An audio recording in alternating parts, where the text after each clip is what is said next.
हम पढ़ रहे हैं श्रीमद् भगवद गीता अध्याय 3 श्लोक 6 3.6 कर्मेन्द्रियाणि संयम्य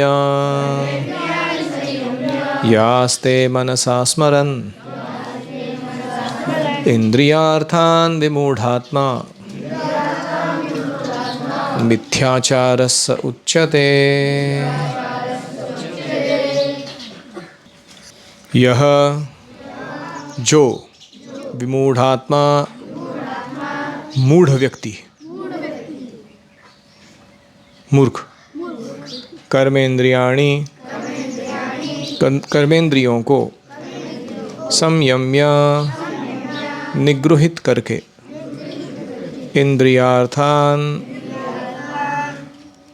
मनसा स्मरन आस्ते इंद्रियों के विषयों को मन ही मन स्मरण करता रहता है। सह वह मिथ्याचारः उच्यते मिथ्याचारी कहलाता है। अनुवाद: जो मूढ़ व्यक्ति अपने कर्मेंद्रियों को संयमित करता है यानी हठपूर्वक रोक देता है, मन ही मन इंद्रियों के विषयों को स्मरण करता रहता है, वह मिथ्याचारी कहलाता है। हरि ओम सहना भवतु सहनौ भुनक्तु सह वीर्यं करवावहै तेजस्विनावधीतमस्तु मा विद्विषावहै।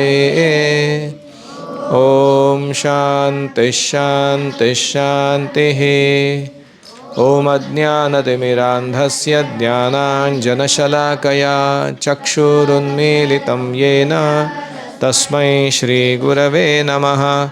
जय श्री कृष्ण चैतन्य प्रभु नित्यानंद श्री अद्वैत गदाधर श्रीवासादि गौर भक्त वृंद।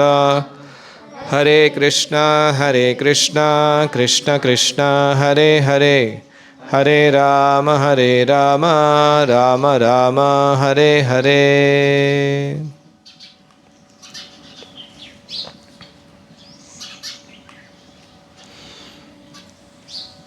हरे कृष्णा। तो अर्जुन ने तीसरे अध्याय की शुरुआत में क्या प्रश्न पूछा? कर्म त्याग करूं कि कर्म योग करूं? उसके जवाब में कृष्ण ने दो बातें क्या बताई अभी तक?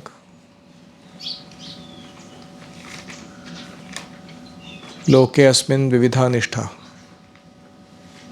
पहली बात बताई कि ज्ञान योगेन सांख्यानाम कर्म योगेन योगिनाम। दो मार्ग हैं परम सत्य को प्राप्त करने के।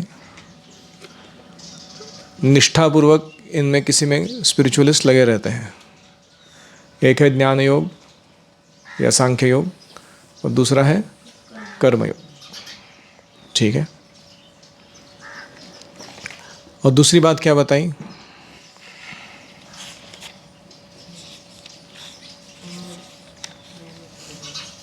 इन्फीरियोरिटी ऑफ सांख्य योग और सुपीरियोरिटी ऑफ कर्मयोग। कि कर्मयोग सुपीरियर क्यों है, उसका कारण देने लगे भगवान। तो आध्यात्मिक जीवन में ज्ञानार्जन होने के बाद हमें कर्म से विरक्त होकर कर्तव्यों से दूर नहीं जाना है। हमें क्या करना है? कर्तव्यों को करते हुए उनको और अपने चित्त को कृष्ण से जोड़ना है। जो काम हम कर रहे हैं उसको कृष्ण से जोड़ना है और हमारी चेतना को कृष्ण से जोड़ना है। इसको क्या कहते हैं? कर्म योग। ठीक है। तो अभी इसी श्रृंखला में कि कैसे कर्म योग श्रेष्ठ है, भगवान आगे बता रहे हैं कि जो अनफॉर्चुनेट रिनंशिएट है, जिसने संन्यास प्रीमैच्योरली ले लिया, कर्म त्याग कर दिया, लेकिन प्रॉब्लम क्या हो गया? उसका अभी तक मन जो है वो इंद्रियों में ही अटका हुआ, इंद्रियों के विषयों में अटका हुआ है। तो उसको क्या कहा गया है? अभागी। हाँ, दुर्भाग्यशाली है वो व्यक्ति, अनफॉर्चुनेट रिनंशिएट। तो कृष्ण कह रहे हैं कि तुम कंडीशनड हो या लिबरेटेड हो, बद्ध हो या मुक्त हो, you cannot give up all activities. तुम कर्मों को त्याग नहीं कर सकते। स्नान करना पड़ता है, नहीं करना पड़ता, ब्रश घिसना, दांत घिसना पड़ता नहीं। कोई बोलेगा मैं शुद्ध भक्त हो गया, मैं दांत घिसना बंद कर दो, चलेगा? सो द पॉइंट इज कि शरीर यात्रा चलाने के लिए भी कोई ना कोई कर्म करना ही पड़ेगा। तो ये ऐसे दिखावा करना कि मैं सब कर्मों से विरक्त हो चुका हूँ, ये ठीक नहीं है। तो यहाँ पर कृष्ण कह रहे हैं कि वो व्यक्ति जो बड़बड़ बहुत अच्छे से करता है ड्राई फिलॉसफी के बारे में, और दिखाता भी अच्छे से है कि मैं विरक्त हूँ, संन्यस्त हूँ, ही ब्लफ द सोफिस्टिकेटेड फॉलोअर्स। उसके बहुत ही अच्छे अच्छे अनुयायी होते हैं जो उसको बहुत भाव देते हैं कि हमारे गुरुजी ऐसे हैं, हमारे गुरुजी वैसे हैं। लेकिन वो व्यक्ति स्वयं मन ही मन क्या कर रहा है? इंद्रियों विषयों का चिंतन कर रहा है। उसके मन में चल रहा है कि व्हाट नेक्स्ट टू एन्जॉय, अभी इस दुनिया का कौन सा उपभोग मेरे को करना है अभी। तो भगवान उसको डांट लगा रहे हैं, मिथ्याचारः स उच्यते। वो बोलते हैं ये मिथ्याचारी है, ब्रह्मचारी नहीं, क्या है? मिथ्याचारी। मिथ्याचारी मतलब जो झूठ को अपना कर उसमें सुख ढूंढने का प्रयास कर रहा है। तो माया क्या करती है? ऐसे लोगों के लिए बहुत प्रलोभनकारी ऐसी बन जाती है। हाँ, मैंने एक ऐसे कार्टून के द्वारा बताया गया एक स्टोरी देखा था कि एक बहुत पावरफुल वॉरियर होता है और वो बहुत सारी मेहनत करके एक मैप लेके कहीं दूर दराज के जंगल में जाके एक खजाना ढूंढ लेता है, और उसके हाथ में एक पावरफुल तलवार भी होती है। वो तलवार ऐसी पावरफुल होती है वो किसी भी एनिमी को काट सकता है वो। तो फाइनली वो एक जगह जाता है जहाँ वो ट्रेजर एक्चुअली रखा हुआ होता है, ऐसे बहुत ही कीमती मूल्यवान ऐसा विश फुलफिलिंग जेम, चिंतामणि, जिसको हाथ में लेने के बाद तुम जो इच्छा करो पूरी हो जाएगी, ऐसा रखा रहता है। और वो क्या देखता है कि एक अत्यंत सुंदर स्त्री उस वॉरियर को देख के बहुत प्रभावित हो रही है। वाह, व्हाट अ पावरफुल हीरो। और वो उसको उठा के, उस चिंतामणि को उठा के बहुत सुंदर स्मित हास्य करते हुए इसके पास आ रही है। Welcome warrior, finally you got what you deserve. तुमको जो चाहिए था और तुम्हारी काबिलियत है ये तुम्हें मिल रहा है अभी।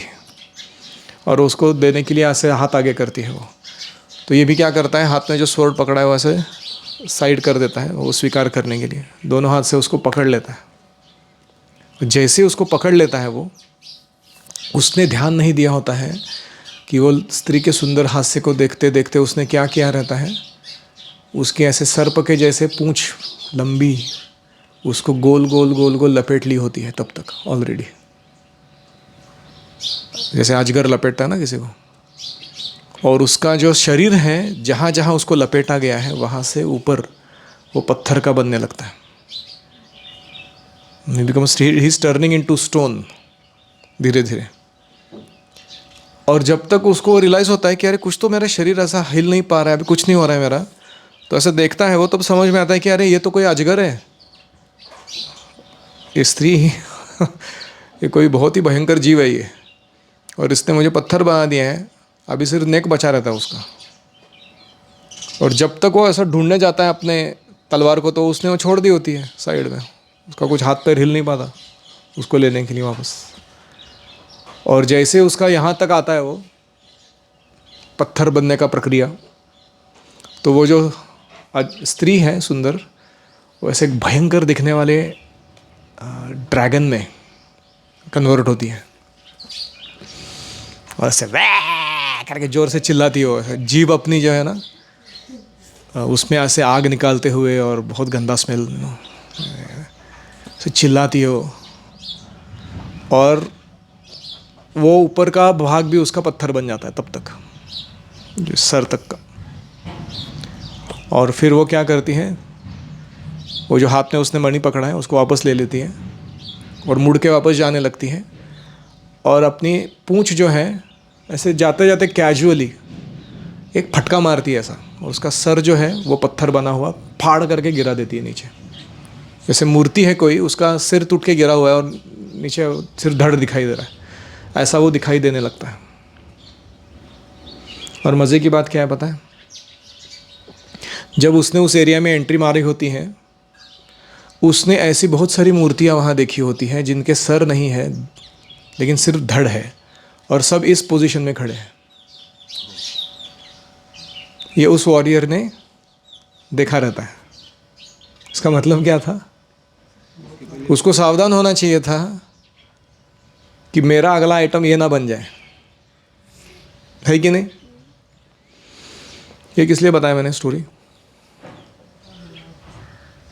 हमें सावधान रहना चाहिए कोई भी चीज़, अगर हम किसी को ब्लाइंडली ट्रस्ट नहीं, माया को ब्लाइंडली ट्रस्ट नहीं, किसी को नहीं, माया को ब्लाइंडली ट्रस्ट नहीं करना चाहिए। और कोई? जो हमारी ड्यूटी हो हमेशा करते रहना चाहिए। हमारी ड्यूटी को कभी त्याग नहीं करना चाहिए, हमेशा सजग रहना चाहिए उसके प्रति। और कोई? हमको दूर से बहुत अच्छी दिखेगी पर पास जाते ही शास्त्रीय दिखेगी। करेक्ट।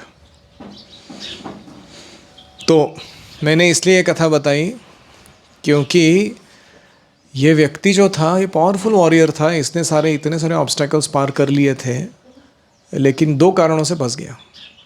एक है कि he was not alert to the surroundings, और दूसरा है कि he put trust, blind trust, in that which you should not have trusted. तो ऐसे ही जो आध्यात्मिक जीवन पालन करने वाले लोग हैं उनको सावधान रहना चाहिए कि हम किस परिस्थिति में क्या करने निकले हैं एग्जैक्टली, हमारा गोल क्या है वो भूलना नहीं चाहिए। और दूसरा, माया जब प्रलोभन लेके सामने आती है मिथ्याचार करने के लिए, वो उकसाती है, बोलते डिवोटी है तू लेकिन छुप छुप के थोड़ा कर ले, सेंस ग्रेटिफिकेशन, कुछ नहीं होता है। और हम उसके हाँ में हाँ मिलाते हैं, बोलते ठीक है मैं थोड़ा सीक्रेटली कुछ एंजॉय कर ही लेता हूँ। तो जितना जितना हम उसकी बातों को मानते जा रहे हैं उतना क्या हो रहा है जा रहा है हमारा, हम पत्थर दिल होते जा रहे हैं। हमारा स्पिरिचुअल सेंटिमेंट जो है ना, गुरु कृष्ण में विश्वास या हमारा जो इनोसेंस है, निरागसता है, वो क्या हो रही है धीरे धीरे, माया हमको एकदम कड़क बना रही है। और वो धीरे धीरे वो ट्रांसफॉर्म कैसे हो रहा है हमारा पूरा, हमको ही पता नहीं चल रहा। और जब पता चल जाता है तो बहुत लेट हो जाता है, हमको लगता है अरे अभी तो मैं कुछ ही कर ही नहीं सकता हूँ इसके आगे। फिर माया क्या करती है, उसने ऐसा महसूस करवाया था हमको कि हम हीरो हैं, हम बहुत पहुँचे हुए डिवोटी है, तुमको कृष्ण प्रेम तो क्या सब कुछ मिल ही गया, अभी सारी चारों मुक्तियाँ प्राप्त हो गई तुमको, भुक्ति मुक्ति सिद्धि सब तुम्हारी दासियाँ बन गई, ऐसा दिखाया उसने। लेकिन वो हाथ में दे के फिर छीन लिया, और फिर जाते जाते क्या किया, एक फटका मारा और तुम्हारी तुच्छता को दर्शा दिया कि कौन हो तुम, खुद को हीरो समझ के आए थे तुम। तो ये बहुत इम्पॉर्टेंट है कि हम जब मिथ्याचार करते हैं तो हमारा हृदय जो है वो थोड़ा डिसेंसिटाइज हो जाता है, हार्ड हार्टेड बन जाता है हम लोग, और धीरे धीरे क्या करने लगते हैं, भक्ति भक्त ये संस्था भगवान इनको अपने इंद्रिय तृप्ति में यूज़ करने लगते हैं। इसको कहते हैं मिथ्याचार, और इससे बहुत बचना चाहिए भक्तों को। और इसकी शुरुआत कहाँ से होती है मिथ्याचार की, कर्मेंद्रियों को नियंत्रित करके रखता है व्यक्ति, यानी वाणी से कुछ गड़बड़ नहीं बात बोलता, हाथ पैर से कुछ गलत काम नहीं करता, मनसा स्मरण, मन से ही मेडिटेट करता रहता है, पुराने हिंदी के गाने मूवीज़ के, या फिर मैं पहले कैसे आइसक्रीम खाता था इधर, भेड़पूरी खाता था उधर जो भी इंद्रिय तृप्ति हमने की है उसको हम मेडिटेट करते रहते हैं। तो इससे वो खतरा मोल लेते हैं आगे चलकर। तो प्रभुपाद जी कहते हैं ऐसे व्यक्ति के नॉलेज का कोई वैल्यू नहीं है, हो सकता है उसके पास बहुत ज्ञान है, लेकिन all the effects of that sinful man's knowledge are taken away by illusory energy। तो उसके हाथ में दिया हुआ बहुत सारा दिव्य ज्ञान है, उसके सारे जो अच्छे परिणाम है वो माया ने कब के हड़प लिए हैं। Such a pretender's mind is always impure, उसका मन हमेशा अशुद्ध रहता है, and therefore his show of yogic meditation has no value whatsoever. और इसलिए उसका जो ये ड्रामा कर रहा है वो भक्त बन के दिखाने का, उसका कोई वैल्यू नहीं है। सो इन शॉर्ट, हमें ना केवल कर्मेंद्रियों को संयम करना है, हमें मन को भी इंद्रिय विषयों पर चिंतन करने नहीं देना है। मन को कहाँ चिंतन करने लगाना है? कृष्ण के बारे में या कृष्ण की सेवा के बारे में। Either we are planning what we want to do और we are executing what we want to do, and in the process we are thinking of Krishna. तो ऐसे ही हमें मन को जोड़े रखना है। श्रील प्रभुपाद की जय, समवेत भक्तवृंद की जय। Hare Krishna. Thank you for watching.